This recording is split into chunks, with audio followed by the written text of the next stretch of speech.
안녕하세요. 복덕이TV입니다. 제가 마지막 영상을 올린 지 거의 한 2달이 된 것 같은데 사실 중개업도 조금 바빴고 개인적으로 시간이 잘 나지 않는 그런 시간들을 보냈어가지고 새 영상 업로드까지 너무 많은 시간이 걸린 것 같아요. 혹시나 영상 기다리셨던 분들 계시면 죄송하다고 먼저 말씀드리고 오늘 영상 시작할게요. 오늘은 이제 매매 임대차 계약을 쓸 때 저희가 특약사항을 넣으시잖아요. 이 특약을 왜 잘 써야 되는지 관련해서 이야기를 해보려고 해요. 그 중에서도 매매에서도 하자담보와 관련된, 하자담보 책임과 관련된 이야기를 해보려고 합니다. 하자담보 책임 같은 경우에는 잘 아시다시피 이제 민법 제582조에 매도인 하자담보 책임이라고 있는데요. 하자가 있는 걸 발견을 하게 되면 이 하자가 있는 걸 안 날로부터 6개월 이내에 매도인에게 하자담보 책임 청구를 할 수 있는, 권리 행사를 할 수 있는 그런 내용인데, 매수인분이 매도인분에게 하자담보 책임을 청구를 하려면 실질적으로 이 매매 계약 체결 당시에 하자가 있었던 거를 매수인분은 몰랐어야 되고요. 모르는 데 있어서 충분히 주의 의무를 기울였음에도 불구하고 알 수 없는 상태였어야 돼요. 그러니까 선이 무과실이어야 되는데 이 선이 무과실이었다는 걸 매수인이 입증을 해야 되는 거죠. 이 말 자체가 너무 어려워요. 이 말 자체도 너무 어렵고 입증을 한다는 것 자체도 굉장히 어렵습니다. 그러니까 이제 뭔가가 문제가 발생을 하면 매수인은 중개사한테 해결이 될 때까지 계속 중개사분한테 부동산에 의지를 하고 연락을 하고 할 수밖에 없는 거고, 이 중개사분들도 그 과정에서 굉장히 많은 에너지를 쏟아야 돼요. 그리고 정신적으로도 많이 스트레스가 많이 오고요. 매도인분 입장은 대부분의 같은 입장이세요. 이 집을 팔고 떠나왔기 때문에 이 집에 대해서는 더 이상 비용을 쓰고 싶지 않아 하세요.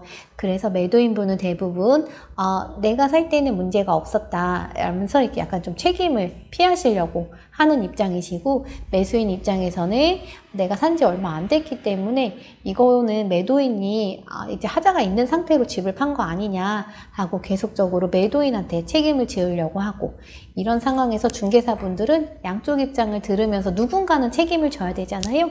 그래서 굉장히 곤란한 상황이 발생을 해요.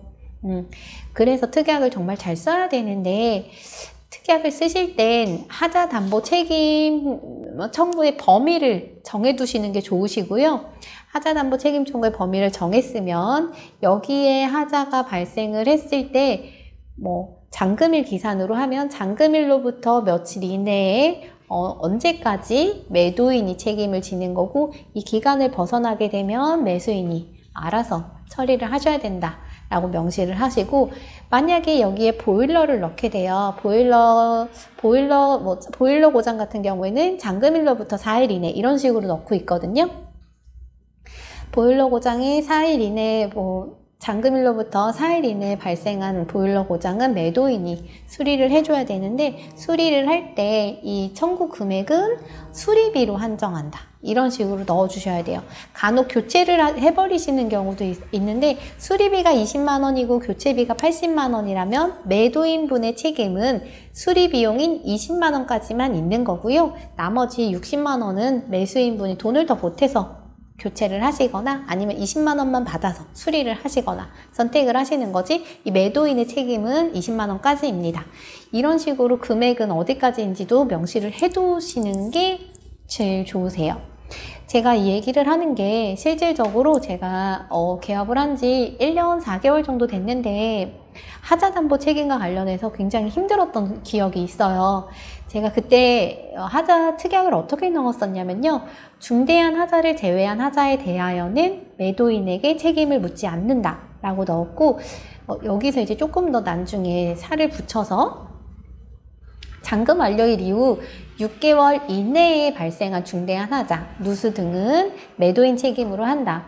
계약 시 매도인이 고지하지 않은 부분에 하자가 있을 경우 하자담보 책임과는 별개로 매도인이 이를 수리해 주기로 한다 라고 이렇게 명시를 했었는데, 어떤 하자가 발생을 했냐면, 매수인분이 집을 사서 입주 전에 이제 인테리어를 하기 시작했는데 작은 방 베란다에 있는 베란다 창문 밑에서 물이 새기 시작했어요. 이게 페인트를 새롭게 인테리어 하면서 페인트를 발라놨는데 페인트를 바르다 보니까 이 페인트가 마르기도 전에 이렇게 물이 샌 줄기 흔적이 이렇게 남더라고요.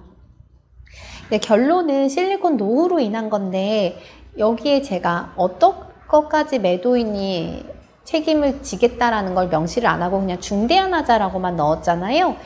매도인 입장에서는 실리콘 노후고 연식이 있는 아파트다 보니까 당연히 노후된 것들이 있을 거고 그런 건 매수인이 매매 금액에 다 포함된 거니까 매수인이 책임을 지시는 거다라고 얘기를 하시고, 매수인분 입장에서는 어쨌거나 누수잖아요.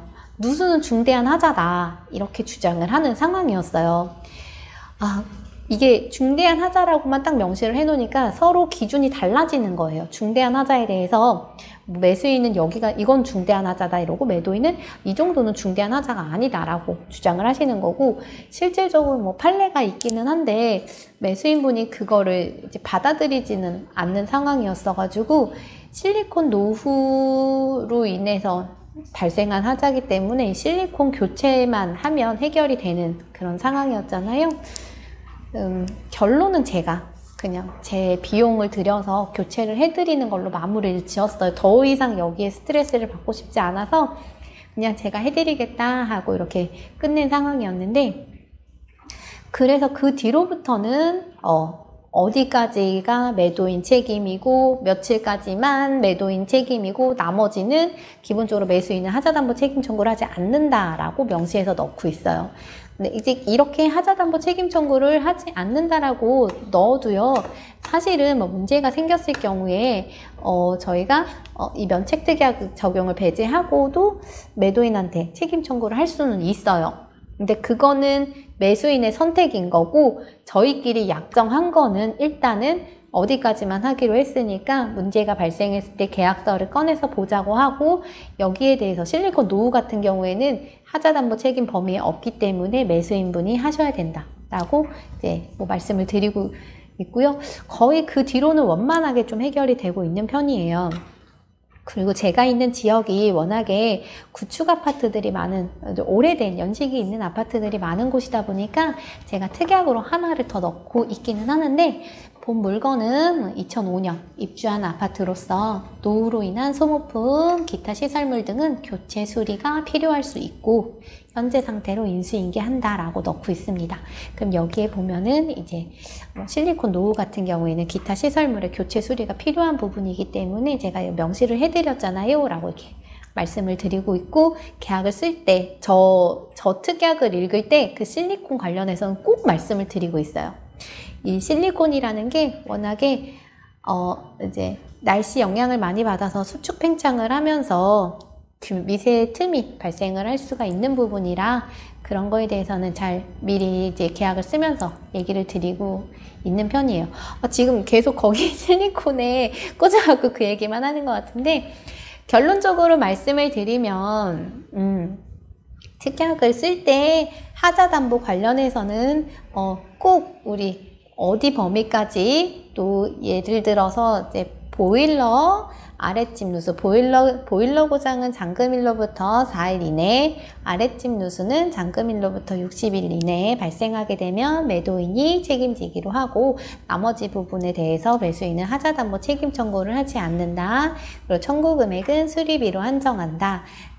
또 뭐 그 다음에 뭐 리모델링한 부분이 또 발생할 수가 있잖아요. 리모델링한 부분에 대해서는 매도인의 하자담보 책임 청구는 면책된다. 예를 들어서 아랫집 누수라고 했는데 이 매수인이 화장실 리모델링을 한 거예요. 화장실 리모델링을 하면서 온수 배관을 잘못 건드려서 아랫집에 누수가 발생을 했는데, 누수 발생한 곳 확인을 해보니까 위치가 화장실 부분이에요. 그럼 이게 원래부터 누수가 있었는지, 매수인이 리모델링을 하면서 누수가 발생했는지 이걸 알 수가 없기 때문에 리모델링한 부분에 대해서는 어쨌거나 매도인은 면책된다. 이런 식으로 넣고 있어요.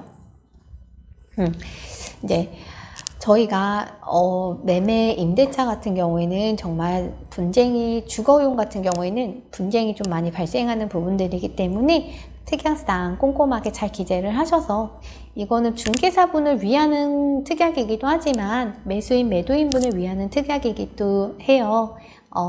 그래서 분쟁이 생겼을 때 모쪼록 잘 해결될 수 있도록 특약을 꼼꼼하게 잘 기재하시기 바랍니다. 오늘 준비한 내용은 여기까지고요. 다음번에는 좀 더 좋은 내용으로 돌아올게요. 감사합니다.